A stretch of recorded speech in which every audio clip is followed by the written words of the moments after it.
Mau bayar itu tolah toleh tinggal KTP.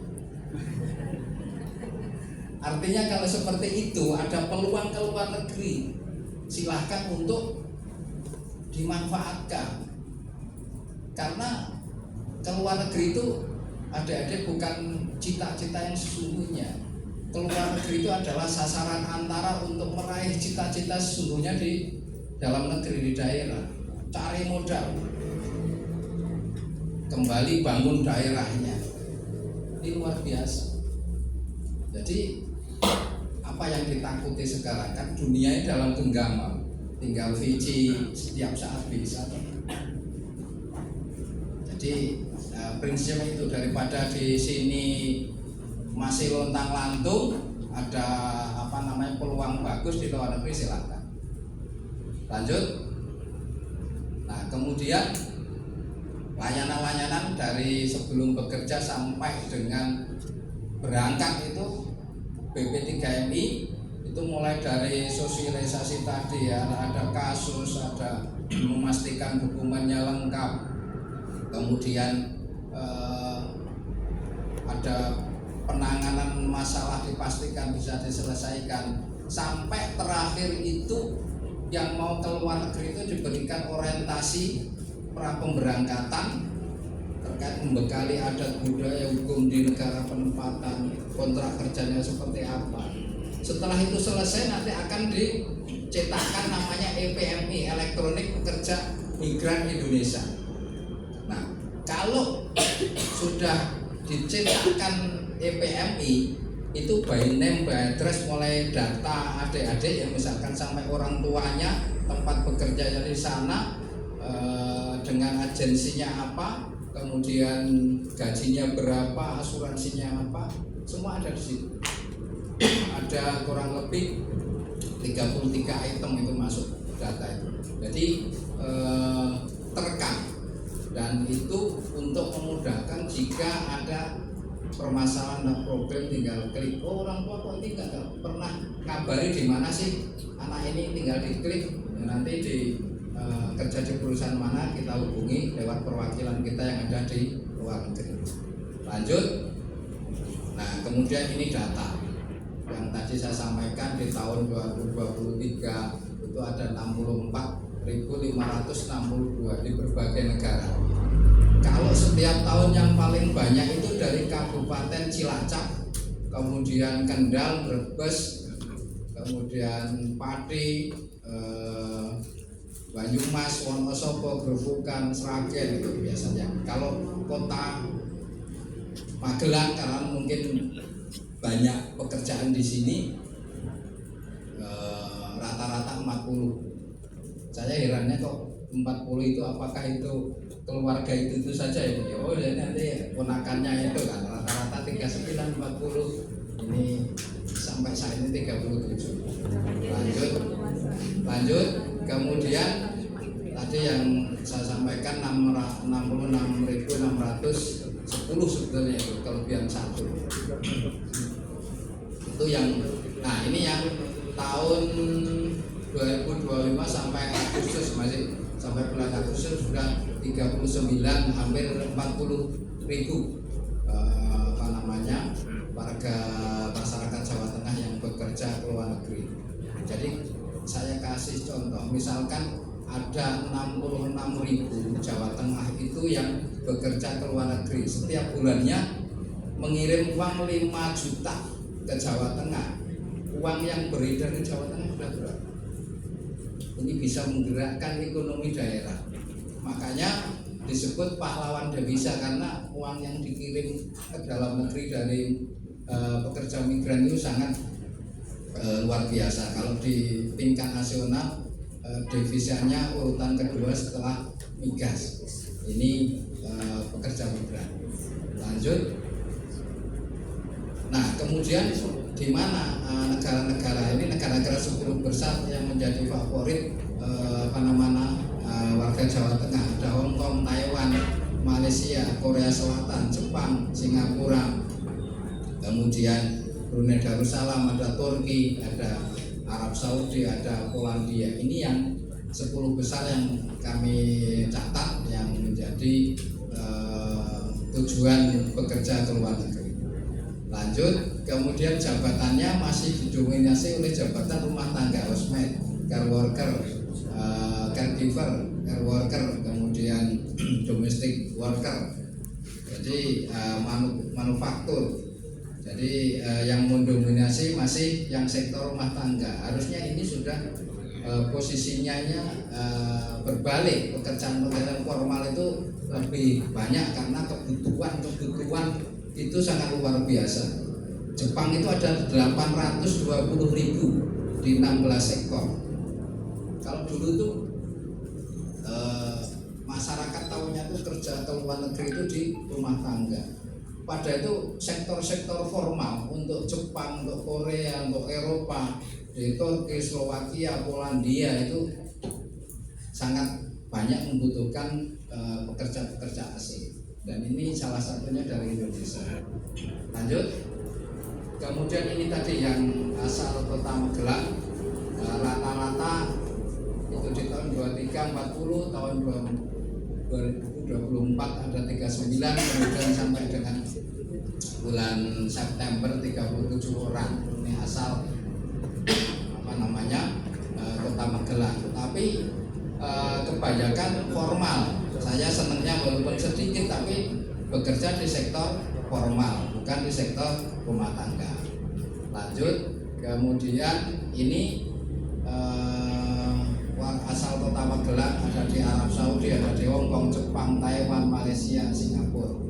Korea belum ada yang ke Korea ini. Lanjut, kemudian, nah teman-teman, kalau tadi saya jelaskan data, sekarang kita bicara apa sih syaratnya untuk bekerja ke luar negeri. Syarat umumnya itu usia minimal 18 tahun. Jadi kenapa 18 tahun? Karena dewasa menurut KUHP itu 18 tahun. Tapi ada negara lain yang menentukan lebih dari itu. Misalkan Singapura itu mintanya usia 23. Berarti kalau di bawah 23 tidak bisa. Kalau Korea 18 sampai 39 maksimalnya.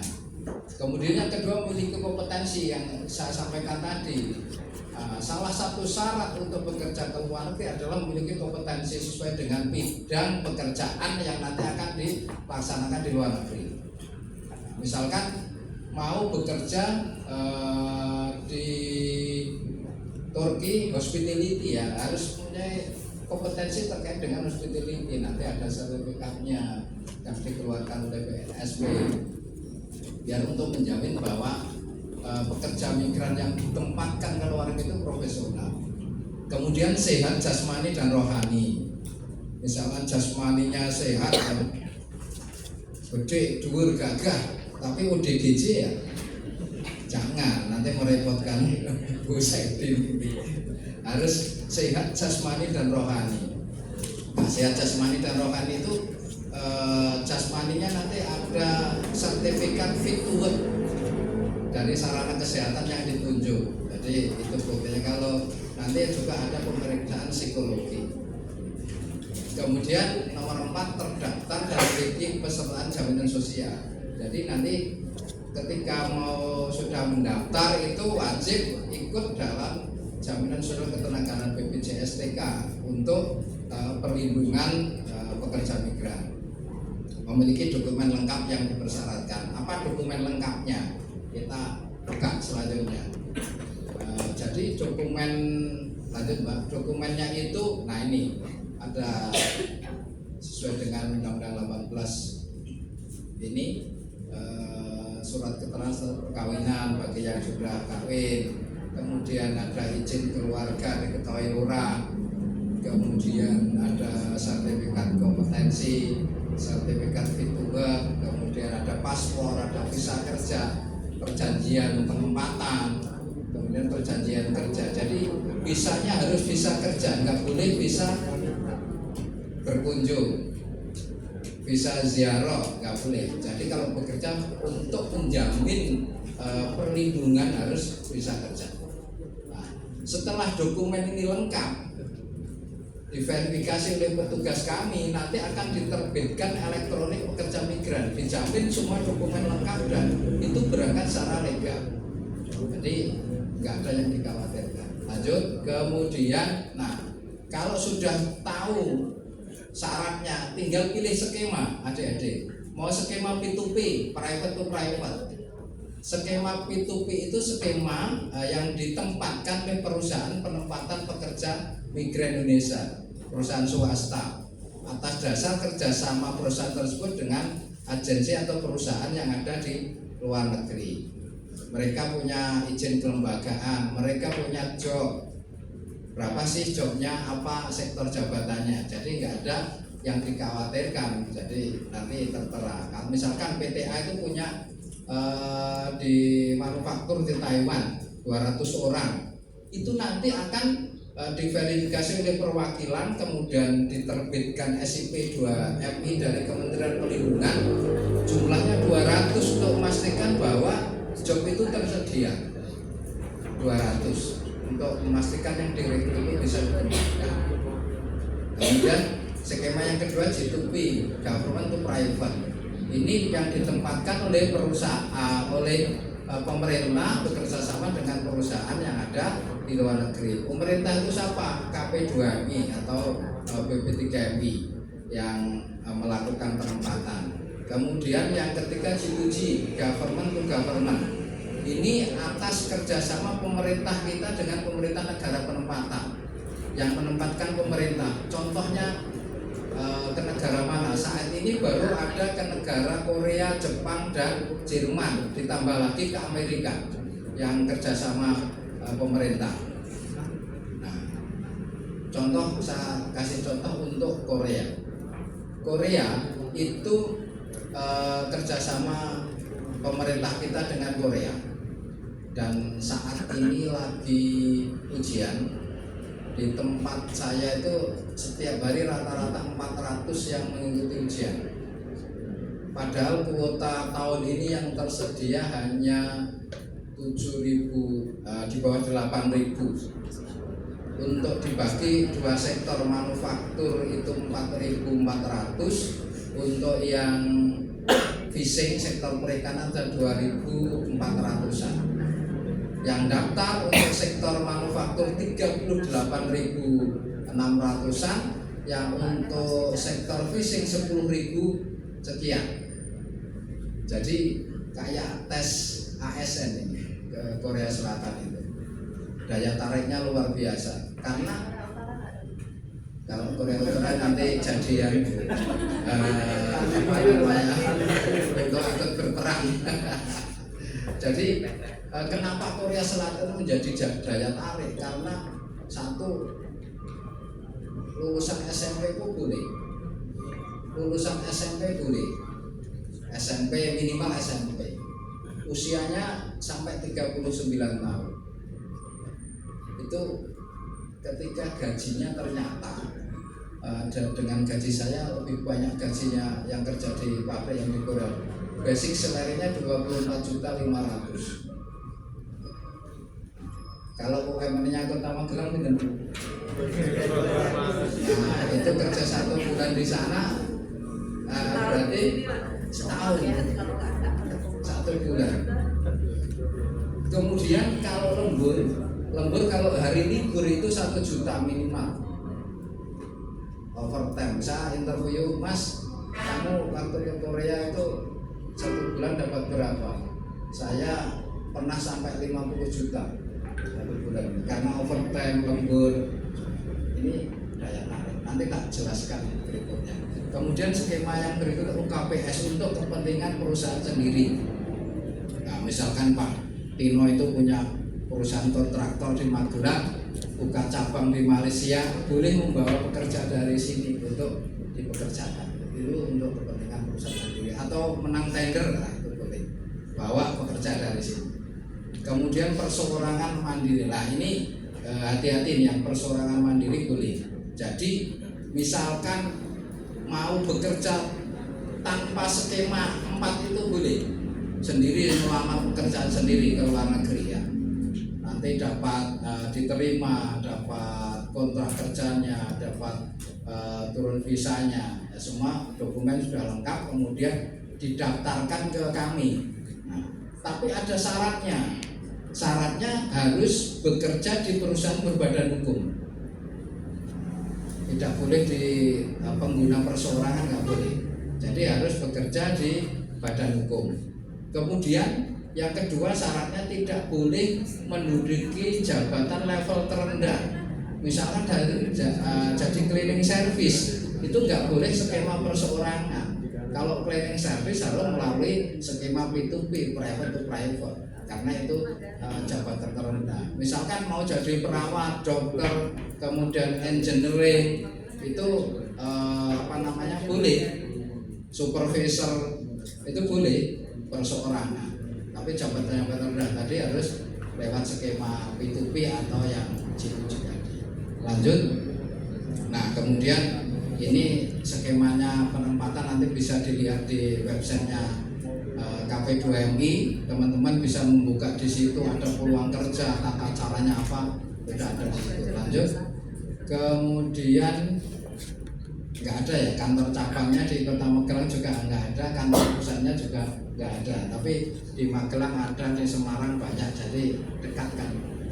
Kemudian LPK nggak ada ya, benar? LPK kalau LPK ada Pak, yang bahasa Jepang itu ada ya? Apa belum terakreditasi? Di data kami kok belum masuk itu. Yang bahasa Jepang itu baru proses akreditasi itu Pak ya.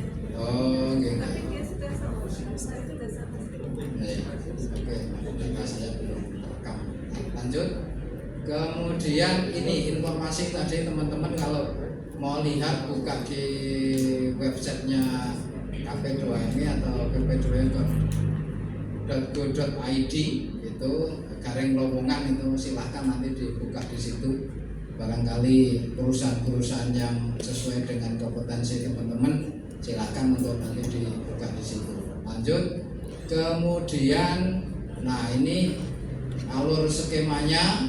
Ya, saya ceritakan singkat, nanti terdaftar di dinas yang bidang ketenagakerjaan, kemudian diseleksi, terima, pemenuhan dokumen sudah lengkap, pemenuhan dokumen sampai tadi dokumennya lengkap, berarti tinggal terbang. Tadi sudah saya jelaskan sampai dokumennya lengkap. Jadi itu saya singkat, terdaftar di dinas yang bidang ketenagakerjaan, seleksi, kemudian diterima, pemenuhan dokumen lengkap, terakhir di OPP, langsung nanti berangkat.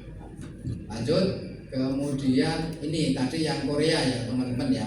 Jadi ini kebetulan anak-anak muda mungkin kalau berminat ke Korea itu ada 4 sektor. Ini G2G ya, pemerintah yang menempatkan.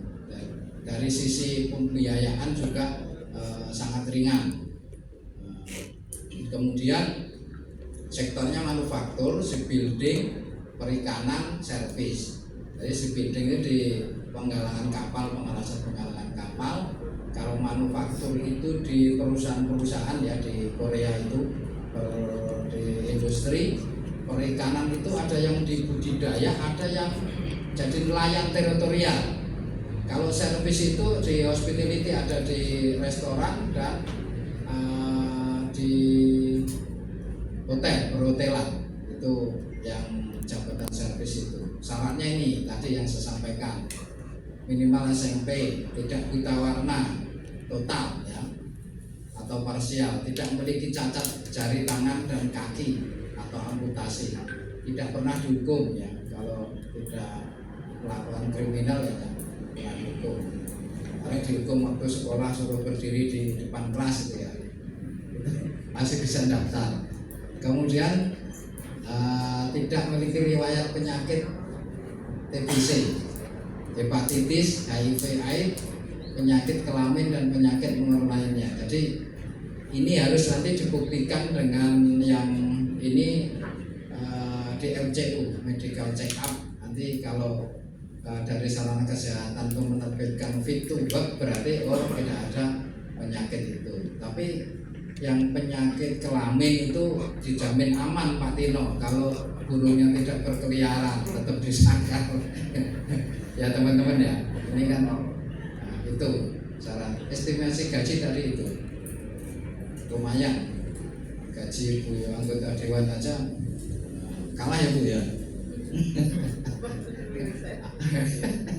Apalagi tuntutan mau suruh UMR ya Bu ya, berat, saya nggak jadi nyalek kalau suruh. Lanjut. Nah ini alurnya begini teman-teman, saya ceritakan poin-poinnya saja. Jadi nanti kalau biasanya dibuka itu bulan Februari, nanti mendaftar lewat websitenya KP2MI, mendaftar nanti diverifikasi lengkap, terus diterbitkan kartu ujian. Jadi kalau mendaftar diverifikasi syarat ketentuan lengkap, nanti akan diterbitkan surat kartu ujian. Jadi bisa di print sendiri, nanti bisa di print sendiri. Kemudian setelah itu nanti ujiannya itu ada di 2 tempat, di kantor BP3MI Semarang dan di Jakarta. Nah ujiannya itu CAT, langsung nilainya langsung keluar.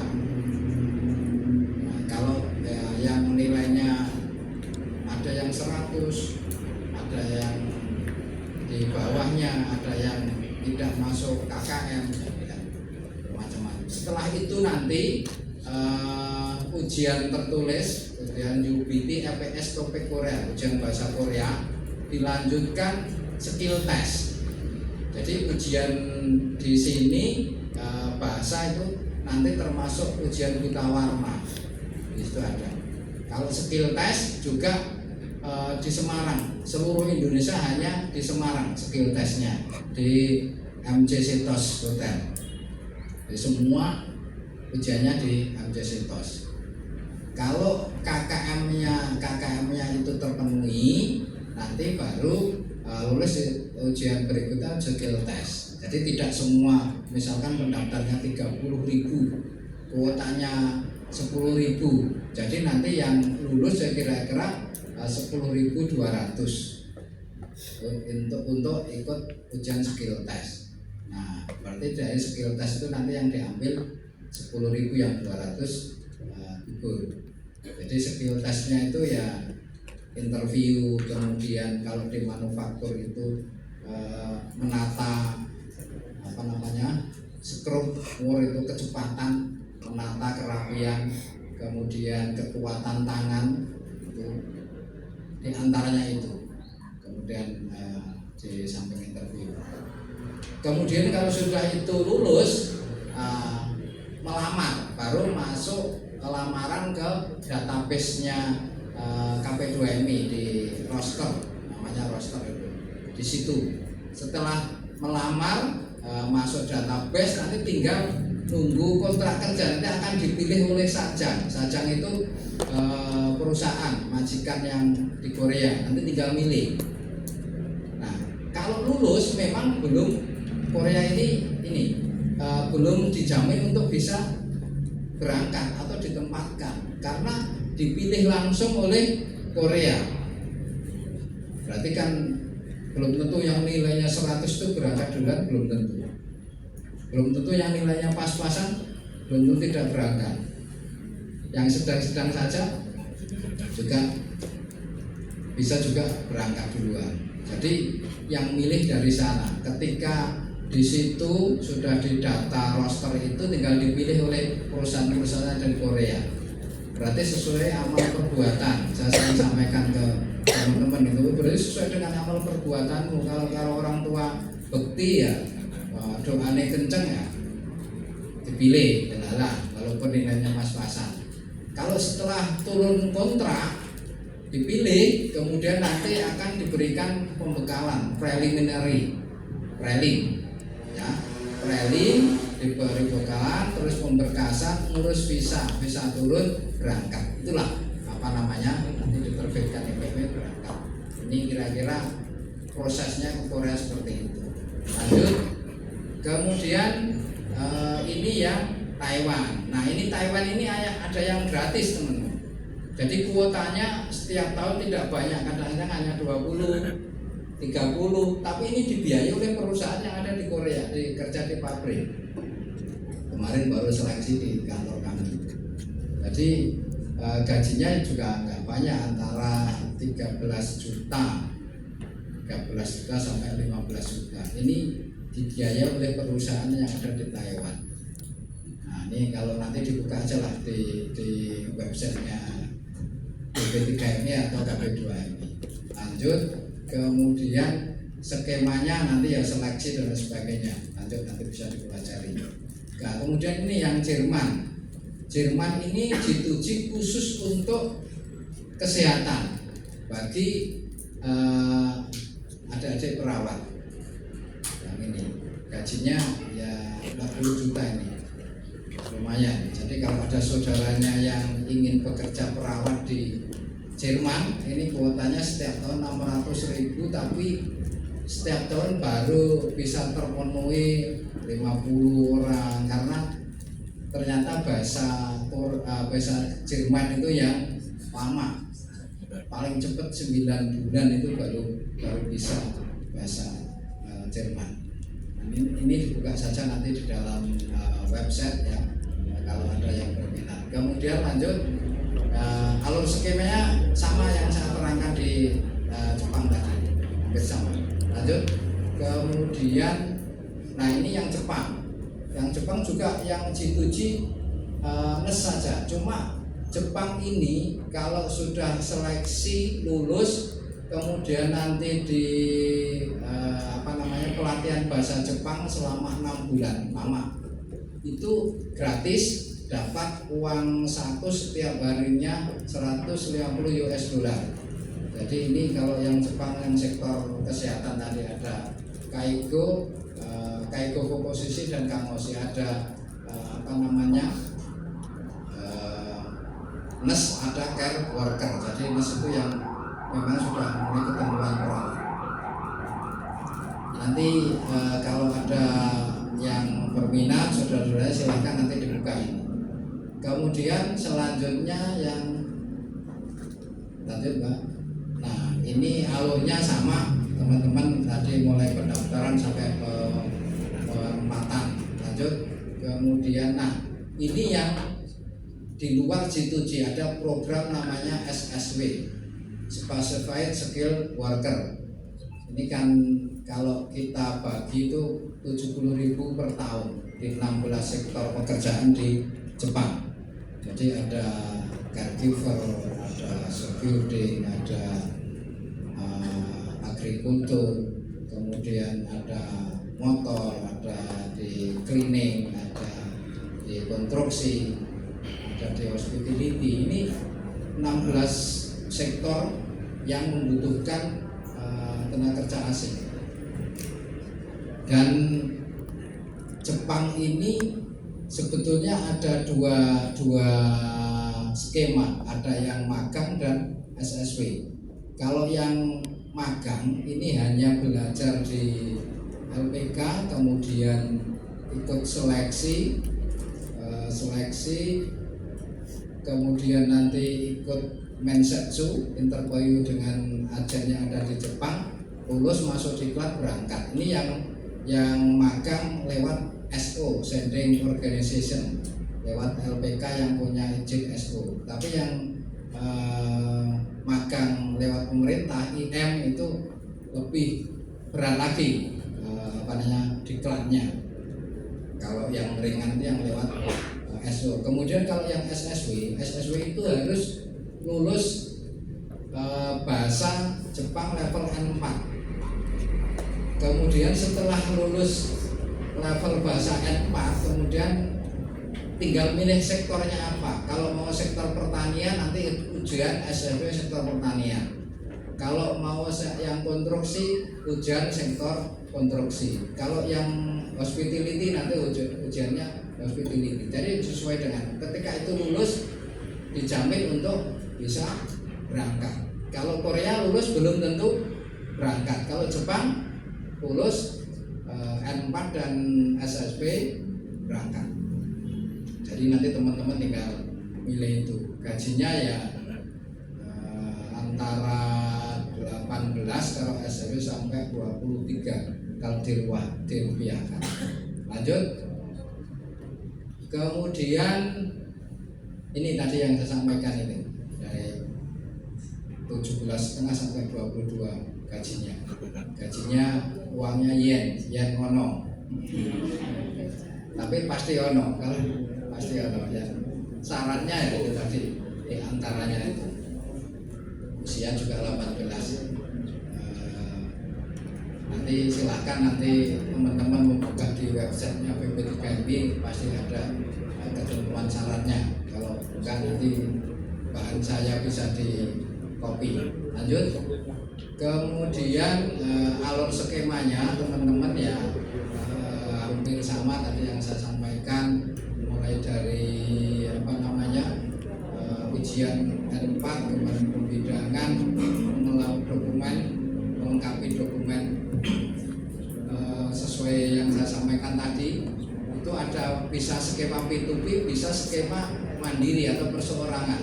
Kalau punya hubungan dengan sana sesuai tadi dokumen, tinggal terakhir nanti mencatatkan di BP3MI, atau kalau yang sini dekat di Mall Pelayan Publik Kabupaten Magelang, nggak usah ke Semarang. Itu seperti itu. Lanjut.